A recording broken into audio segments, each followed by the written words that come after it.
ಬೀದರ್ನ ಪಾಪ್ನಾಶ್ ದೇವಸ್ಥಾನದ ಸುತ್ತಮುತ್ತಲಿನ ಅರಣ್ಯ ಪ್ರದೇಶದಲ್ಲಿ ಬೆಂಕಿ ಕಾಣಿಸಿಕೊಂಡು ಸುಡುವ ಬಿಸಿಲಿನ ನಡುವೆ ಹೊತ್ತಿ ಉರಿಯುತ್ತಿದ್ದ ಬೆಂಕಿ ಅರಣ್ಯದೊಳಗೆ ವೇಗವಾಗಿ ವ್ಯಾಪಿಸುತ್ತಿದ್ದ ಹಿನ್ನೆಲೆ ಅಗ್ನಿಶಾಮಕ ದಳದ ಸಿಬ್ಬಂದಿಗಳು ಸ್ಥಳಕ್ಕೆ ದೌಡಾಯಿಸಿ ಹರಸಾಹಸ ಪಟ್ಟು ಬೆಂಕಿ ನಂದಿಸಿದ್ದಾರೆ. ಇನ್ನು ಪಾಪ್ನಾಶ್ ದೇವಸ್ಥಾನ ಪರಿಸರದ ಅರಣ್ಯ ಪ್ರದೇಶದಲ್ಲಿ ನಿನ್ನೆ ಏಕಾಏಕಿ ಬೆಂಕಿ ಕಾಣಿಸಿಕೊಂಡಿತ್ತು. ಬಿಸಿಲಿನ ತಾಪ ಹೆಚ್ಚಿದ ಕಾರಣ ಬೆಂಕಿ ಕ್ಷಣಾರ್ಧದಲ್ಲಿ ವ್ಯಾಪಿಸುತ್ತಿದ್ದು ಸ್ಥಳೀಯರಲ್ಲಿ ಆತಂಕ ಮೂಡಿಸಿತ್ತು. ವಿಷಯ ತಿಳಿಯುತ್ತಿದ್ದಂತೆ ಅಗ್ನಿಶಾಮಕ ದಳ ಸಿಬ್ಬಂದಿಗಳು ಸ್ಥಳಕ್ಕೆ ಧಾವಿಸಿ ಒಂದು ಕಡೆ ಉರಿಯುವ ಬಿಸಿಲು ಮತ್ತೊಂದೆಡೆ ಅರಣ್ಯದೊಳಗೆ ಕಾಣಿಸದಂತೆ ಹರಡುತ್ತಿದ್ದ ಬೆಂಕಿಯ ನಡುವೆಯೂ ಅಗ್ನಿಶಾಮಕ ಸಿಬ್ಬಂದಿಗಳು ಸಾಹಸವನ್ನ ಮೆರೆದು ಬೆಂಕಿಯನ್ನು ನಿಯಂತ್ರಿಸುವಲ್ಲಿ ಯಶಸ್ವಿಯಾಗಿದ್ದಾರೆ. ಸಮಯಕ್ಕೆ ಸರಿಯಾಗಿ ಬೆಂಕಿ ನಂದಿಸಿದ ಪರಿಣಾಮ ಹೆಚ್ಚಿನ ಅನಾಹುತ ತಪ್ಪಿದಂತಾಗಿದೆ.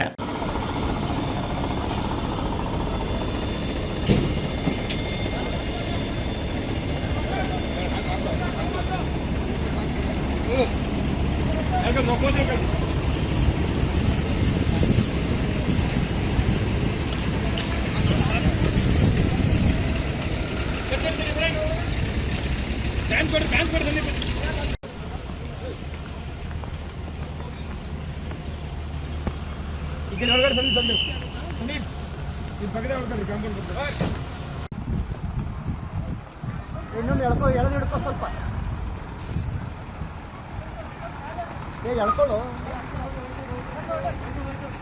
ಹೋಯ್ತದ ಅಲ್ಲ ಒಂದು ರೌಂಡ್ ಹೊಡಿ ಎರಡು